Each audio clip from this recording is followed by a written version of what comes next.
All right, take a look at it. This is Diablo 4 gameplay, and we've got a lot of it. I'll break down what I know so far, and I'm going to do an in-depth analysis and take a look at what we have up to now. But I wouldn't be too excited. I'll tell you why in a minute.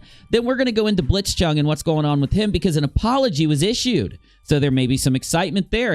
Are they going to forgive him? Well, you're going to find out in a minute. Not only that, I've got other issues around Diablo 4. We've got Overwatch where your purchases, your customization, the things you achieve and your skins are going to carry over from Overwatch to Overwatch 2, which is unheard of in the AAA industry, really. I'll talk about that very briefly. Then we're going to talk about Fallout 76. So hold on to your horses because there's some news there and I kind of want to give it to you. But this is actual gameplay for Diablo 4. There are people on Twitch playing it right now. There are a lot of gameplays out there from many different streamers. It looks like a demo build, but a very loose demo build. There aren't even belts in the game yet. Got me? You know they're going to have belts, but they're not even in the game yet. So this is kind of the beginning. This is kind of like, yo, hey, here's what we're giving you. And it looks great. Looks like it's going to play great. Looks like it's going to be a good game. Cross your fingers.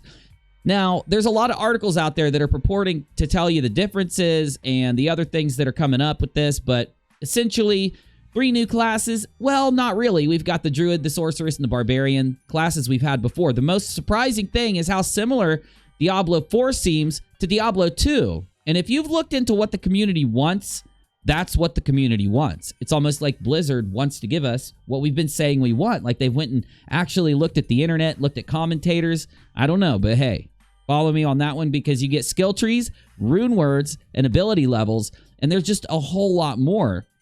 On top of all that, you have mounts now because you're going to be transversing an open world campaign. So maybe after you complete it, instead of repeating the campaign over and over and over and over, you'll be able to have this open world to go out and play on at different difficulties, which I think would be a great idea, honestly, but we'll see what happens. Now, they're saying the dungeons are darker with the more dark, like more evil aesthetic. And on top of that, they're more random, more randomly generated so that you actually feel like you're doing something different every time you go in.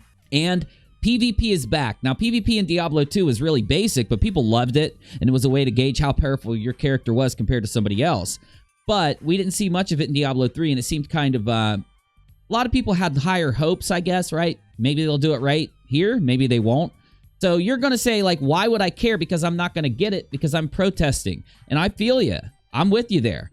And everybody was kind of excited because the rumor's been echoing around. Blizzard apologized.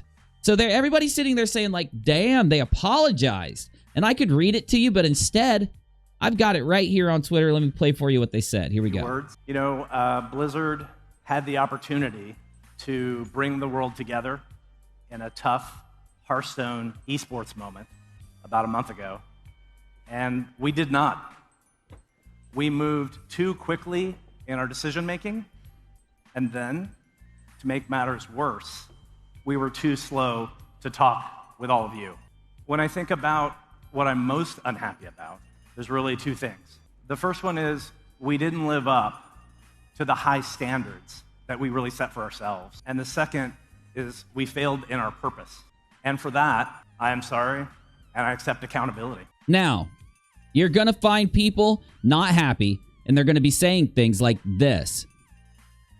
For those asking, I'm opting not to talk about BlizzCon announcements in support of Blitzchung. If they unban him, I'm good. I'm happy for teams who worked on these projects, but the public's pivot from bad Blizzard to nevermind good Blizzard is mighty uncomfortable. 11,000 likes. And I agree with that. Why? Because he says he's taking accountability. He says he understands what they did wrong. But, of course, they didn't unban him. And they actually say it's because he used official channels to speak his message, which contradicts the apology. Of course, they're going to apologize, but like he said, take their actions and see what they say. He says, our actions this weekend here at BlizzCon. Well, why wouldn't you just start by unbanning Blitzchung? It just seems crazy to me. I don't necessarily think this is good. I don't know. Maybe they've got something else announced. I don't know what to say here. I don't like it when these corporate types tell us one thing while they're doing the other, and they kind of bait and switch. People are going to go around reading headlines that say Blizzard apologized, and they're going to, in their head, say, oh, great, they did, but Blitzchung is still going to sit there like nothing happened, and I don't like that. But if we go to Twitter to kind of see what people are saying about Diablo 4, this is on latest, this isn't top, we get some kind of like general reaction. So here's a couple. But I'd be lying if I said Diablo 4 didn't tickle my fancy. Of course, that was the hard task to accomplish since I've sunk in 500 plus hours into D3 and I'm a huge sucker for the aesthetic. To people sending me Diablo 4 pics and gameplay trailer to get my hopes up, please stop. F Diablo 4, I'm playing Runeterra game instead. And let's find, if I can get some more in English, I'll read them. But I had bought the whole Diablo 3 package to play with someone. Just get dumped and told they don't have time for me. Does anyone else want to play it with me at some point so I don't have to cry every time I see Diablo 4? We'll probably never even play. Just say you will. Okay, you got some problems, my friend. But anyway, there's a lot of good talk about Diablo 4, but from what I've seen from the people I know and talk to and everybody's general opinion, Diablo 4 is being compared to Diablo 2, and you could probably guess why. That's what everyone wants. So if you search BlizzCon 2019 for the latest, it just reloaded, so this will be right now, 10 seconds ago. I'm not a Blizzard bitch, so the BlizzCon 2019 announcements today were meh. November is all about Sword and Shield. Bring on the Pokemon, says one person. And of course, I can't read anything but English, but let me find one. Oh my word, that Diablo Barbarian cosplay is amazing. Think they may have to win unless a better comes on. Blizzard officially reveals Diablo 4 at BlizzCon. You know, from everything I've seen, I really can tell you, I think what they've done here is make their gameplay trailer, and it seems like, you know, it looks like it'll be a good game. But it does seem really similar to Diablo 3 and Diablo 2. Will these changes that they're putting in take it to that next level? Will these changes make it a new game that all of us can get behind? And has it been long enough for us to say, hey, let's go back to Diablo 2? You know, we've got rune words, we've got the skill tree, we've got the dark dungeon, we've got that kind of aesthetic going on, you know? I don't know. I don't know if this is going to be enough for Blizzard. People value freedom. They want to be able to speak their mind. They want to be able to express themselves. And Blitzchung being suspended for that, while they're apologizing and saying they take responsibility, is not good. Moving on. I want to update you on Fallout 76. If you followed the outrage around Fallout 76, you'll know what I'm talking about. Basically, the game comes out. They lied about every part of the game. It was a horrible flop. We all know that. Australian Competition and Consumer Commission orders ZeniMax to refund Fallout 76, which people should have been able to get anyway, Blizzard. ZeniMax, Bethesda. There's a common joke now. Each week brings new controversy for Fallout 76. A game that simply cannot or will not catch a break has provided an endless stream of controversial occurrences. To such a degree now, there is a conspiracy hypothesis floating around. Bethesda is intentionally tanking the game by making it as bad as possible so that when Starfield comes out, people will love it for being an improvement over 76. I don't believe that. Basically, when you go through, they are forcing Bethesda to give back the money for this game if people want it, and I agree. They did false advertising. We know they did. There's no way Todd Howard didn't know his game was so bad. They just thought that we would accept it, just like with Battlefront 2. And when we didn't accept it, look at what happens, y'all. The problem is Bethesda hasn't tried to fix the game like Battlefield 2 tried to. Battlefront, sorry, 2. Anyway, of course, I'm talking about Star Wars with Battlefront 2, the huge controversy. Two reasons emerged in the ACCC's statement for the mandate. Primarily, the issuance was made because of the report broken, buggy, and often problematic nature of the game from consumers.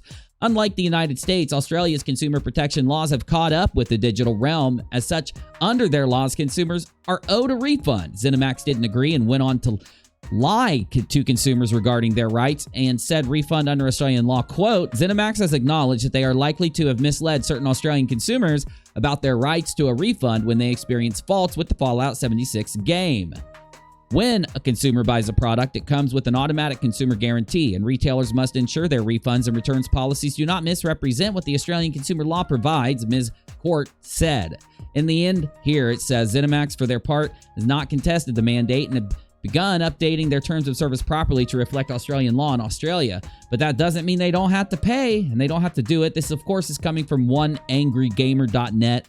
Check him out. He does a great job. And then I found this. Many report Fallout 76 Halloween event is broken. Another week and another issue from Fallout 76. Long story short, do I really need to tell you? Glitches, glitches, glitches. Bethesda yet again demonstrates their priorities are not community interaction, but exploiting the community for the holiday. Other games run their events with special items, reskins, deluxe awards for their event that signifies your achievements in the event. The best items for Bethesda are the ones that you can only buy. The complete lack of an attempt to build a community, let alone goodwill from, it is simply eerily short-sighted. I don't understand Bethesda. Most of you know how I feel if you watch my live streams, but to sum it up, I don't understand how they don't think this is going to sink them. Consumers are now starting to speak with their wallet. I'm not buying the new Call of Duty for similar reasons, and I didn't think I would buy Diablo 4 either. I still don't think I will. As much as I want to stream it and play it and put up a lot of gameplay of it, I'll have to see how things go here in the future. But as things sit right now, what do you think about all these different things I've said? If you will, leave me what you think in the comments. I'm actually going to read them, and I'll try to respond to you or do a video where I respond to the comments, because I love Diablo. I have played it since Diablo 1 released, when it first released, and I've been addicted to it ever since. Every release, I've played it to the end game and then started a new character and did it again for every class. I love the game. One of my favorite types, dungeon crawlers. We'll just have to see what happens. I'm UNIRock. Like, subscribe, share if you want to. If not, it's all good. I'll see you next time. Audi 5000, thanks for watching. Peace.